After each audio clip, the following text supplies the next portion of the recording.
അല്ലാഹു അക്ബർ എന്ന് തുടങ്ങി മുഹമ്മദ് റസൂലിനാൽ വിളങ്ങി.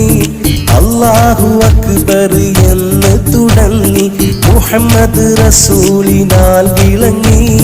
മക്കാമണലാരണ്യകദൂത ഹാഷിം വംശനിലാവ മുഹമ്മദ് നബി സ്വല്ലല്ലാഹ് തേനൂറും നൂറുല്ലാഹ്.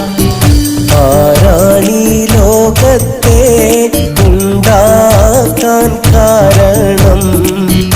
ആദ്യത്തെ നൂറായി വന്നുള്ള താരകം അവരാണ് റഹ്മത്തുൽ ആലമീൻ എന്നവർ. അല്ലാഹനെ വിവരിക്കാൻ അവതാരം